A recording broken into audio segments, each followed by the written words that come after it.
4 bottles of whiskey, 4 bottles of bitters, old-fashioned mix, cachaça, gin, vermouth, 2 bottles of tequila, Cointreau, margarita mix, whiskey, vodka, vermouth, and 31 bottles of wine.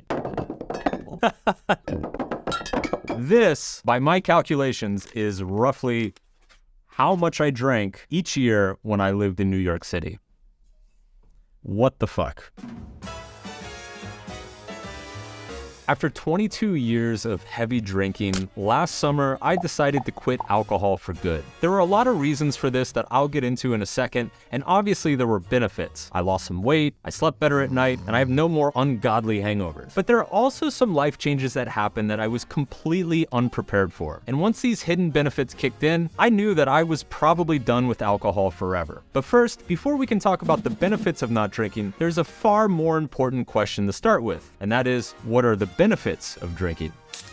To alcohol, the cause of and solution to all of life's problems. For me, the benefits were social. Like most, I started drinking as a teenager. And as someone who struggled a lot with social anxiety and codependency issues as a young man, alcohol was the only thing that allowed me to socialize with large groups of people comfortably. Then, at university, I discovered what I thought was a superpower. I could drink.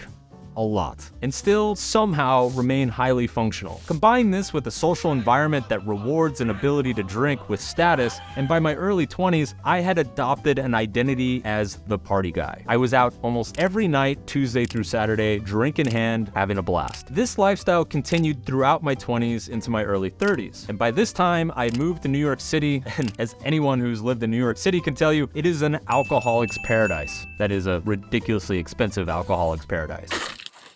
I was married, a successful author, flying around the world, writing and promoting books. Throughout all of this, the alcohol continued to flow. But it was around this time that something started to change. My party guy identity had helped me survive my insecurities in my 20s. It helped me build the confidence and social experiences necessary to become the successful man that I was in my 30s. But it also began to destroy me in my 30s, because by then, life had changed, my values had changed, and more than anything else, my metabolism had changed.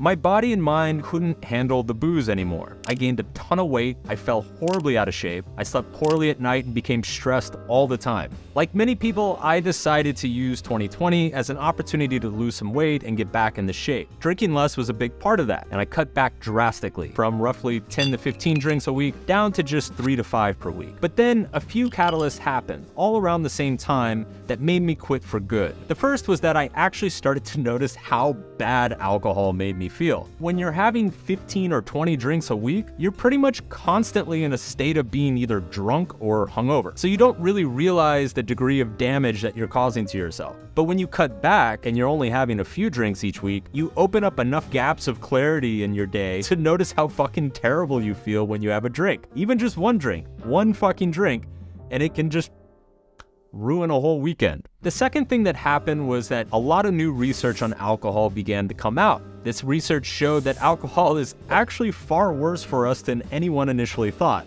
See, when I was young, the conventional wisdom was that a few drinks each week was actually good for you. Hell, a glass of red wine was supposed to make you healthy. But now, we have better data and better studies. And sad to say, the news is bad. No, God! It's all bad. Every last drop of it. Alcohol is bad. Wow.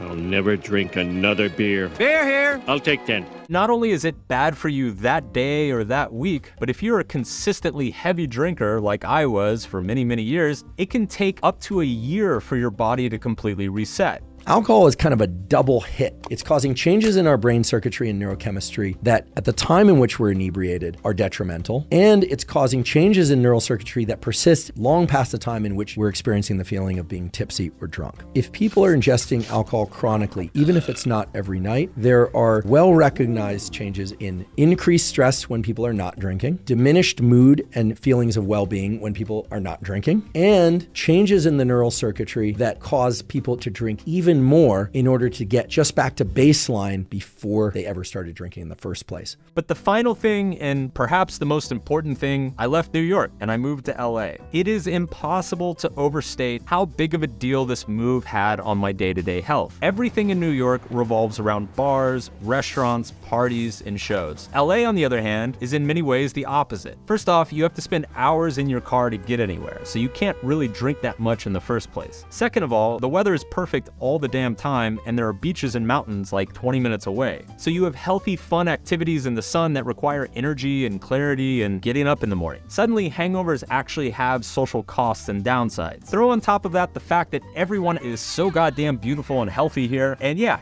you start to feel a little bit weird when you order a double rye old fashioned at 5:30 on a Tuesday. And by weird, I mean people look at you like you're a fucking degenerate. Finally, everything reached a head last summer. I remember I went to an event, and it was an event I signed up for and paid for. The first night I ended up hanging out at the bar with a few guys that I had met and just got absolutely plastered, like just fucking shit-faced. And I was so drunk, I couldn't get up and go to the event the next day. So I gave it up end of July last year. Initially, I was gonna do 3 months. The 3 months was so amazing that I was like, okay, I'm gonna go to the end of the year. And so my goal for 23 is to actually do all of 2023 without a drink. 1 year's worth of alcohol, like that ran through my body. It's pretty crazy. Okay, let's talk about the benefits of quitting alcohol and why you should quit too. First, there were the obvious benefits. I lost some weight, I slept like a baby, date nights with the wife got much cheaper, but there were some unexpected benefits as well that took me by a little bit of a surprise. Number one, less insecurity. I actually began to notice this when I cut back drinking only to a few times per month. The 2 to 3 days after I would drink, I would be more emotional the next couple days. I would get crankier, more excited, more embarrassed. But since quitting drinking entirely, I find that I am on an incredibly even keel. This has been an unexpected boon for my productivity and work. There's much less energy being spent on trying to manage my own emotions and much more energy being invested into creativity. Number two, more clarity around my values and priorities. Back when I used to drink a lot, I would get excited about 3 or 4 different project ideas in any given week. I'd feel anxiety and FOMO if I passed up opportunities. I would dedicate myself to a new idea only to start questioning that idea a few days later. I would ride this roller coaster of emotion,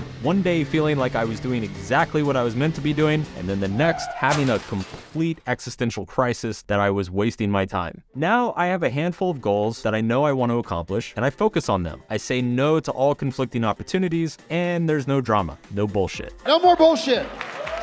Number 3, fewer but better friends. In my 20s, I drank alcohol at social events to bury my anxiety. In my 30s, I drank to bury my boredom. The epiphany I had when I stopped drinking is that if I'm bored when hanging out with certain people, I should simply stop being friends with those people. For some reason, this thought never occurred to me in the 15 years that I was drinking, but now that I'm sober, it seems like the most obvious fucking thing in the world. It goes without saying, if you need to drink to enjoy a person or a thing, you don't actually enjoy that person or thing, and you should stop doing both. Sober socializing is definitely a case of quality over quantity, and I like it that way. Number 4, changed hobbies and interests. For years, I thought I was really passionate about food and fine dining. Turns out I just like getting drunk at restaurants. I thought I loved the theater and live shows. Turns out a lot of them aren't as entertaining when you're sober. I thought I liked certain events and networking groups and parties. Turns out sober Mark would rather be home. Overall, from the outside, my life probably appears a lot more boring and dull. But strangely, I'm way more satisfied and happy. Number 5, better sex. This is a strong pipe. Like a strong, firm, solid pipe. Definitely stronger than my old pipe. Wife seems very happy with this pipe.